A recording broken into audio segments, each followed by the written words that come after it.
हमारे साथ इस वक्त गीता मोहन मौजूद हैं और उनके पास हम रुक करेंगे, उनसे सवाल जवाब करेंगे। गीता, सबसे पहला सवाल तो यही है क्योंकि आप लगातार विदेश मंत्रालय को कवर करती हैं।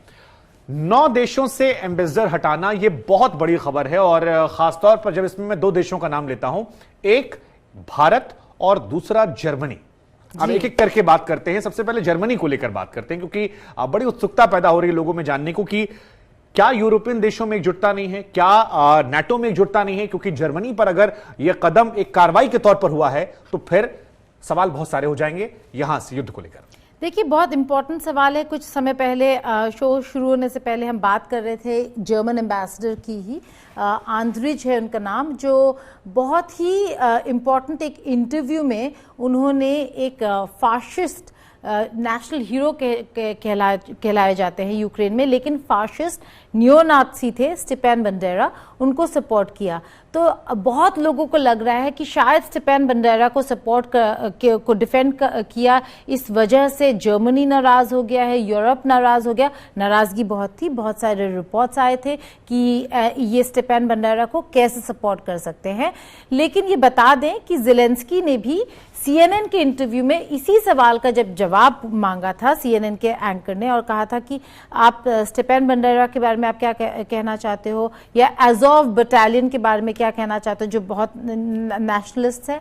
तो उन्होंने कहा था they are who they are, और स्टेपन बंडेरा को भी काफ़ी प्रेज कर चुके हैं ज़ेलेंस्की पास्ट में। तो क्या बस यही वजह हो सकती है? मुझे नहीं लगता शुभांकर।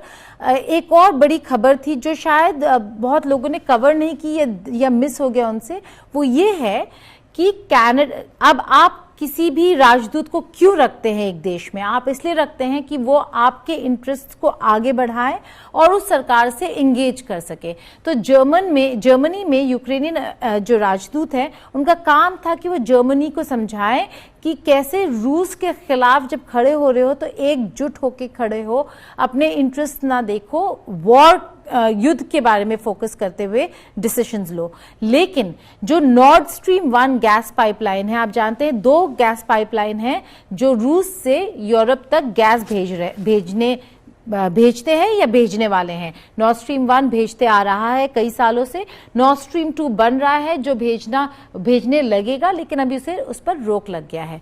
नॉर्ड स्ट्रीम 1 में एक टर्बाइन की जरूरत थी जो सीमेंस जर्मन कंपनी है उनको देना था। ये रिपेयर के लिए गया हुआ था कनाडा। जब ये युद्ध शुरू हुआ तो इस पर रोक लगा दिया था, कहा था कि सैंक्शनड है, अब ये टर्बाइन नहीं देंगे।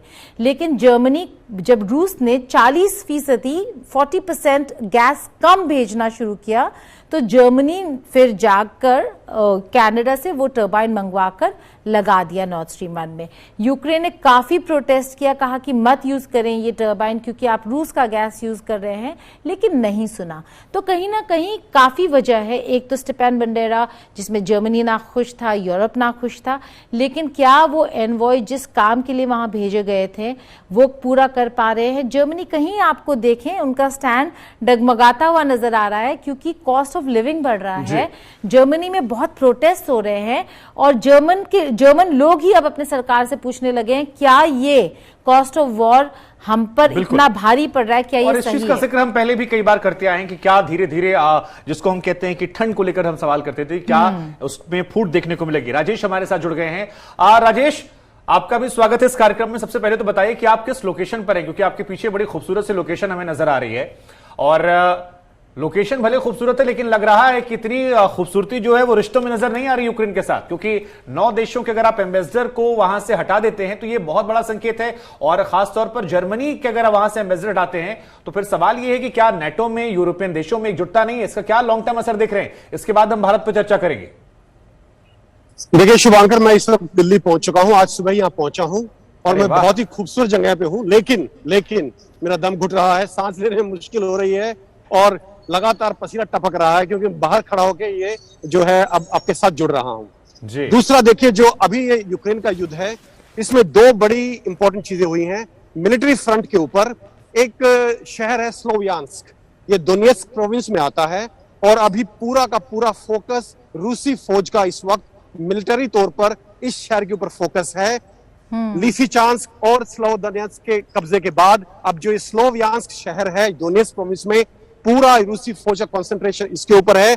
बहुत भारी बमबारी आर्टिलरी फायर हो रहा है इस शहर के ऊपर पिछले 5 दिन से। इसी के मद्देनजर, इसी जो स्थिति के साथ चलते हुए अब जो है पिछले 2 दिन में लगभग 25 से 30 बड़े मिसाइल स्ट्राइक्स हुए हैं पूरे यूक्रेन के ऊपर।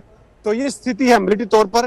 डिप्लोमेटिक तौर पर जो सबसे बड़ी खबर आ रही है वो ये है कि बाली के अंदर जो G20 देशों की समिट हुई थी इंडोनेशिया में, उसमें कई ऐसे मौके आए जिसमें सर्गेई लेवरोव जो कि रूस के फॉरेन मिनिस्टर हैं और एंटनी ब्लिंकन जो अमेरिका के फॉरेन मिनिस्टर हैं, एक ही कमरे में होते हुए भी ना उन्होंने एक दूसरे से हाथ मिलाया, ना कोई बातचीत करने की कोशिश की। यह अपने आप में बहुत बड़ा संकेत है और जो ये चीज कंफर्म करता है कि किसी भी हालत में यह युद्ध बहुत जल्दी खत्म नहीं होने वाला है। मैं आपको याद दिला दूं कि जब से युद्ध शुरू हुआ है 24 फरवरी से लेकर आज तक किसी भी उच्च लेवल के अमेरिकन अधिकारी ने किसी रशियन उच्च लेवल के अधिकारी से ना बात करने की कोशिश की है, ना कोई संपर्क साधा है। और अगर ये युद्ध खत्म होना है तो इसमें सबसे बड़ी भूमिका है वो यूक्रेन की नहीं होगी, सबसे बड़ी भूमिका अमेरिका की होगी। अमेरिका ये फैसला करेगा कब नेगोशिएशन शुरू होंगी और कब ये युद्ध शुरू होगा। और जो हमने हाव भाव देखे हैं अमेरिकन फॉरेन मिनिस्टर के और Russian foreign minister Sergei Lavrov के, उससे यही लगता है कि युद्ध जल्दी समाप्त होने वाला नहीं है। शुभांकर जी।